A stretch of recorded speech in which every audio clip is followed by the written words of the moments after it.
welcome to Plaid Stallion's Toy Ventures. I'm Brian, your host, and this week we have an extra special episode, and the number one reason it's special is that it is our 16th anniversary of this site. An exciting day, and actually one of the first times I actually remembered the anniversary before it actually passed, so I'm grateful for that. And I've got a very special contest I'm going to be running, and that's at the end of the episode, and it's a big prize pack, so I hope you'll stick around. But what better thing to do on our birthday, so to speak, than to do a knockoff unboxing? And I've got a fun bunch of weird stuff that I'm going to open up for you guys and let you take a look, and then we'll get to the fabulous prizes. So I'm not going to dilly-dally. So let's rip open this box and see the goodness that's inside, shall we? Hang tight. All right, so our first subject is Volpe, Figura d'Azione. And I'm just going to go out and say this is Italian because I've worked with many people with the last name Volpe.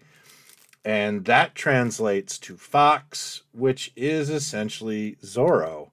Zorro was really popular in Europe in the 70s. Like, we didn't really have a revival of it, but I know in the UK and in certain parts of Europe, the Guy Williams show was very big.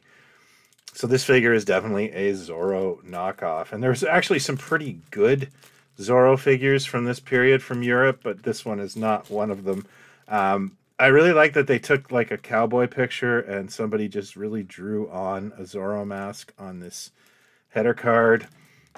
The figure itself is very, very crude. It's a very cheap, it looks like a copy of the Mego Fighting Yank body, but it's like the hands are not that kind of rubber. They're just cheap blow molded copies of it. He's got the typical Zorro outfit. He's got a gigantic hat. Like, it is so big. And they've painted a little mustache, and I like the mask. The funny thing I find about this figure is he does not have a sword. So Volpe has to defend himself merely by intimidating people with his big hat, I guess. And I like the Z on his tunic. Yeah, this is pretty funny. Now, he has the typical G.I. Joe Hasbro 12-inch army boots on, so that's so that really ties the whole outfit together. He's a fun piece. I like him very much. Really strange item.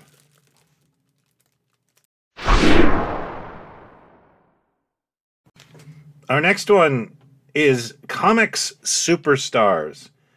And this is a really interesting piece. It is a 12-inch Batman wearing the discarded Mego 12-inch Batman uniform.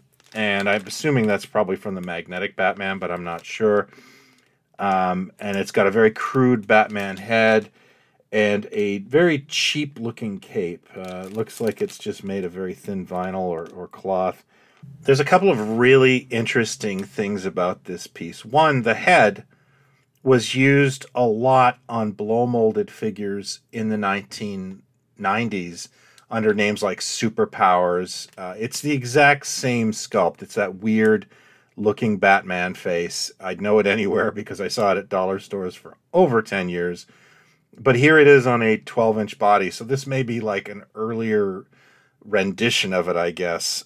He is wearing the standard combat boots again. The other thing I want to mention is, while I've never seen something called Comic Superstars, this Superstars logo I actually have seen before. It was used mainly to sell discarded Mego and LJN outfits on 12-inch dolls. They mainly used a Ken-looking head, a very well-recognized knockoff figure, and they would have everything from Moonraker to Star Trek outfits to even Michael Jackson's outfit has been spotted on the Superstars brand. But this is like an earlier version called Comic Superstars, which I have not seen before. I love the clip art of the heroes, and some of it's very old. Now, this isn't my first Comic Superstars. About a month ago, From the same vendor, I got this Superman, which is, of course, also wearing the Mego 12-inch Superman outfit.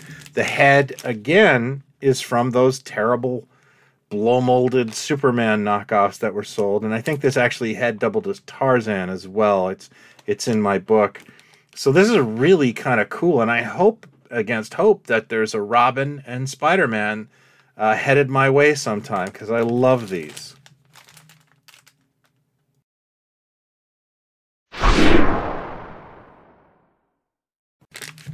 And my last pickup this time is called Super Space Heroes.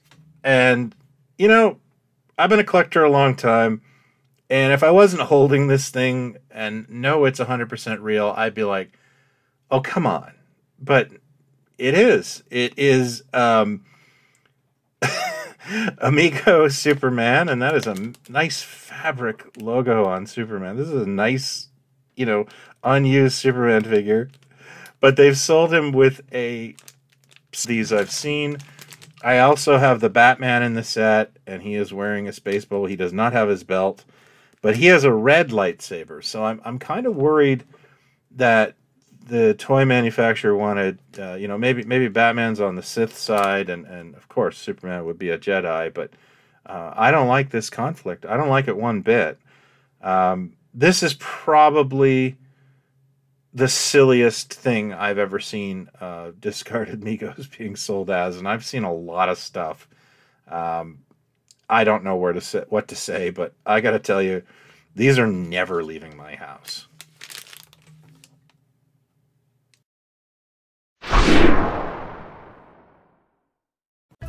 So, on to the Plaid Stallion Sweet 16 contest.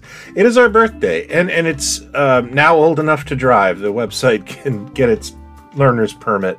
I started this site on a really lazy Saturday afternoon while my daughter, who was less than 1 year old, napped, and I'm so glad I did. I had no idea when I started just posting old catalog photos and bad jokes that it would be so impactful. It would open this incredible door that would have me make new friends, create podcasts. I went back to college because of this site. I wrote books and magazines. I made action figures.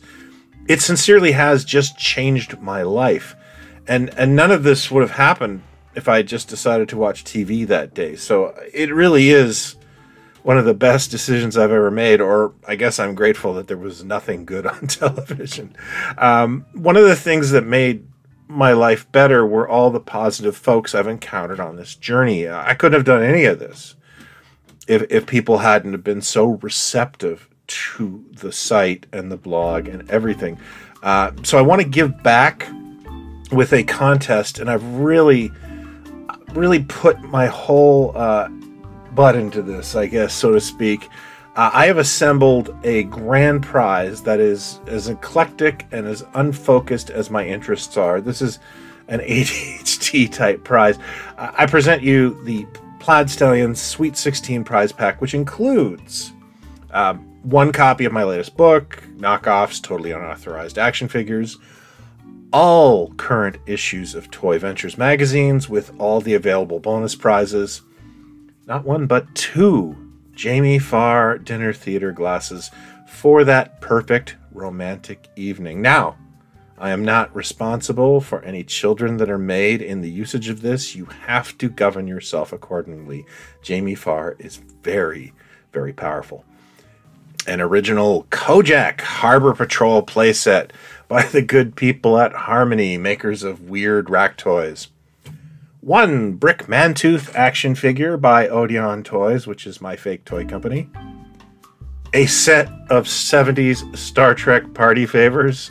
Maybe you could pair those with the Jamie Farr thing. That might actually kind of balance it out. The classic Star Trek book and record set, Crier in the Emptiness by Power. I love this record. A Captain America Bubble Funnies, if you remember these things. I don't know why I own this, but now you can. A set of sealed DC Comics Superheroes Viewmasters that I've just recently picked up. A Mego Muhammad Ali action figure that you can use to fight your 8-inch Superman doll. An original Filmation production piece from the television series Web Woman that was part of Tarzan and the Super 7, which I'm obsessed with. And the big grand prize, of course, is an original Mego Isaac from the Love Boat line. Now, this isn't the same one I use in my videos. As you know, Isaac is sort of an unofficial mascot of Toy Ventures and Vintage Mego. But you'd be none the wiser if I hadn't told you that. Actually, I think he's in better shape than the Isaac I actually own. There will also be 2 mystery runner-up prizes. These are things that I don't actually know what's in those envelopes, but hopefully you will be surprised. The link to enter the contest will be in this video's description, and it's fairly simple. There's no right or wrong answer to the question. 1 entry per person. It doesn't matter where in the world you live. I will ship this to you. It's my way of saying thank you, and I will draw the winner's name next Sunday at 8 p.m. Eastern Standard Time. So I really look forward to your input on this, and again, thank you very much for so much encouragement and making me laugh. You guys are really funny. Sometimes, I put out something and the responses I get are so much better than anything I could have cooked up, and I sit there and go, why didn't I think of that? Damn. So I really appreciate it, and working on this site is one of my favorite rituals in my life, so thank you very much for that. So that is all the time that I have for this episode of Toy Ventures. I want to say thank you for watching, and thank you for the last 16 years of having fun. Please enter the contest. I would love it if I got a big turnout. And if you're new to this, please consider hitting like and subscribe. This is what we do, and we're going to be doing going forward. But until next time, be well.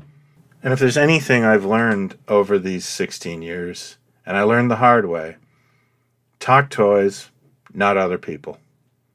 Cheers.